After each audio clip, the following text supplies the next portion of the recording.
We had two classes of AELTS, English Language Testing Systems.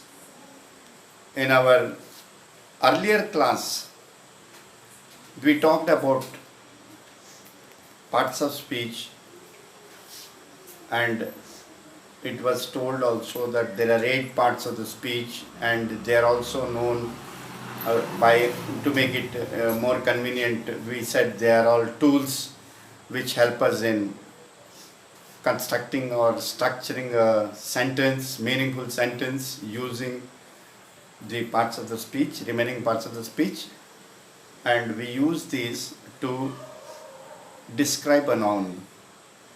That is what we said, language is describing a noun. So to describe a noun, that is also the subject of the particular sentence. The subject of the sentence contains a noun, and to describe this noun we use the parts of the speech. So we were talking about the noun. It is already told to you the kinds of nouns. Now today we are discussing about an adjective. The second one, after noun, the second one is adjective. So let us know what an adjective is exactly. In our books it is stated that adjective qualifies a noun, and at times immediately to understand what is that which qualifies a noun makes us little confusing. So to keep it away, this confusion, let us discuss about an adjective and make ourselves mentally free. Okay, this is an adjective. You need not by heart what an adjective is or cram it. Instead of that, let us discuss. An adjective is a word. One of the parts of the speech is a word which shows us or denotes or tells about the manner,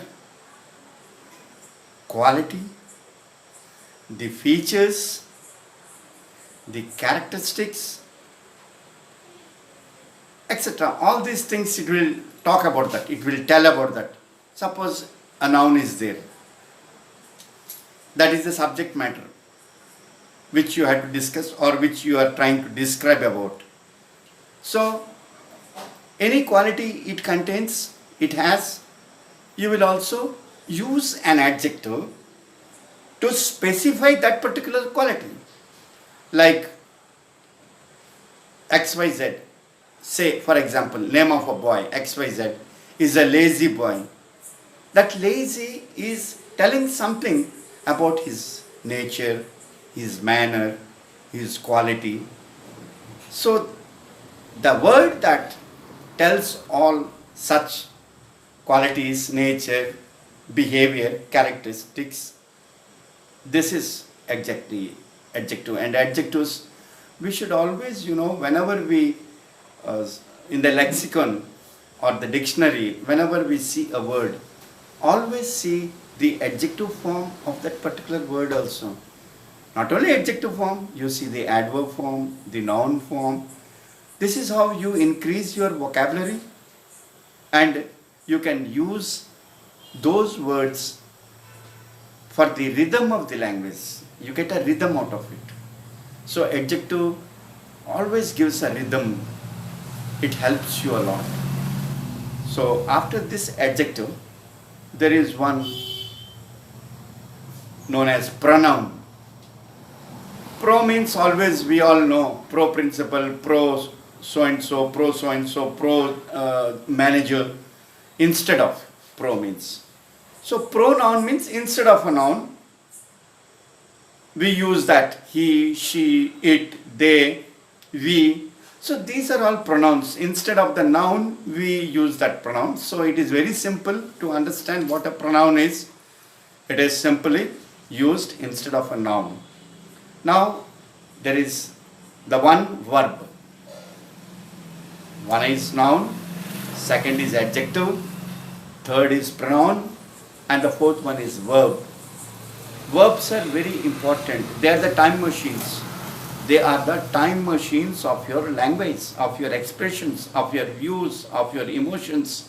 whatever emotions you want to express, whatever views you want to express, or whatever eventuality you want to tell somebody, write or text something, you take the help of verb and its forms. It has forms also. I will be just telling you just later. So this is a verb which denotes action. Verb is nothing but denotes action of a noun. Action of a noun only. That noun could be living or a non-living.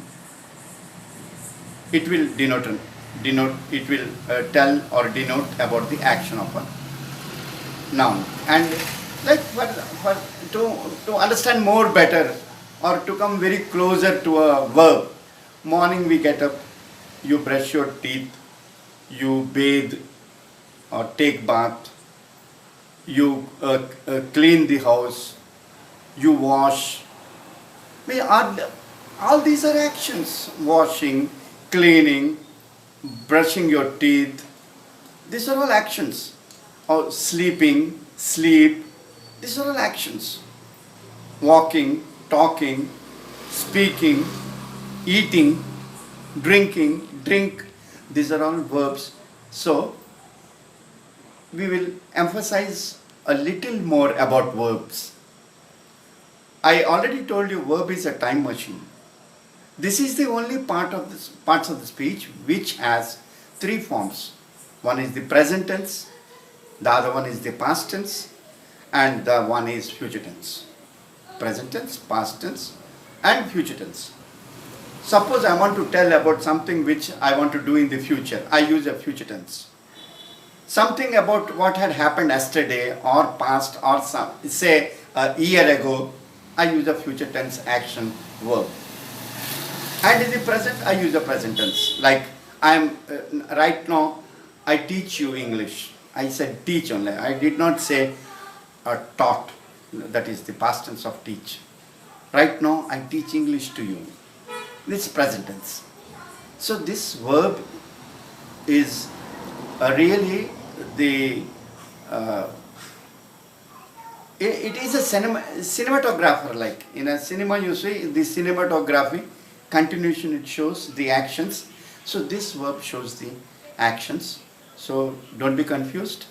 Just when you wake up tomorrow, list out what all you had done and all that you had done, all that actions you did are all verbs. Try to make a list of it and try to add more also. And this is a small way of coming closer to the verbs or knowing better about the verbs. So in our next class, we will give you a list of verbs. A list of verbs in the sense, those verbs which do not have ed forms, means ed suffixed to a verb to make it past tense. Like walk, past tense is walked, W-A-L-K-E-D, E-D. Whereas speak, it is not speaked, it is spoke. And the future tense is spoken. So why this is there in English? Why some verbs have ed forms or ed suffixes, and why some verbs have their different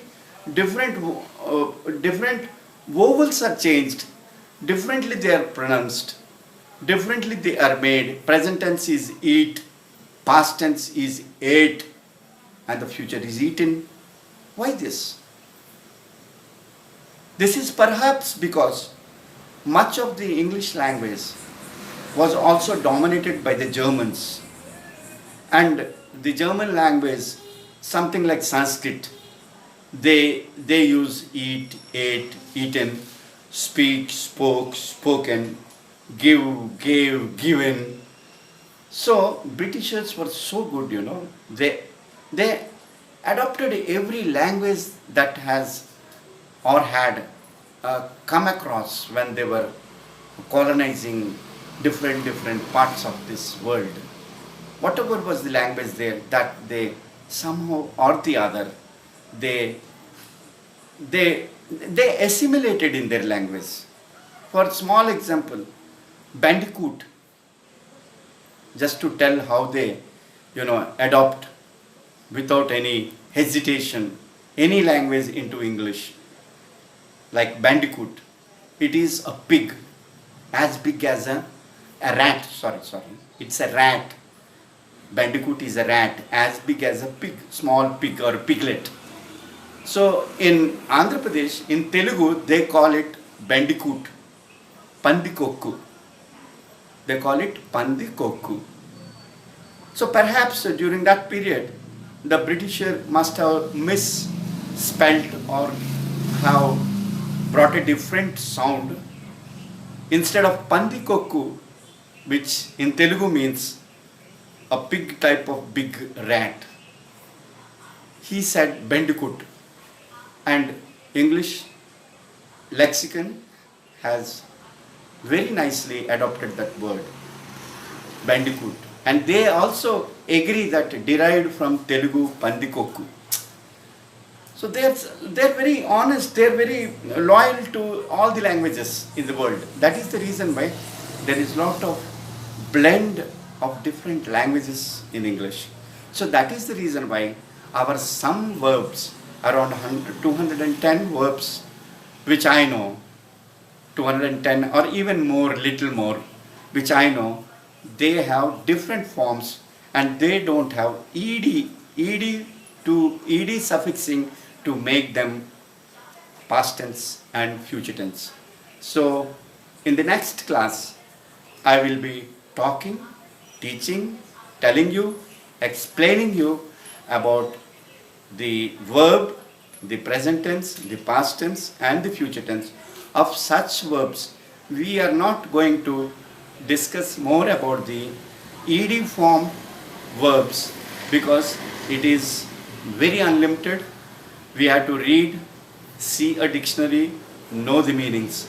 But these 200 verbs which we will be discussing in our next class, they will be very helpful to us. Like for example, cut present tense, cut is also past tense, future tense is also cut. Spread is there, present tense also spread, past tense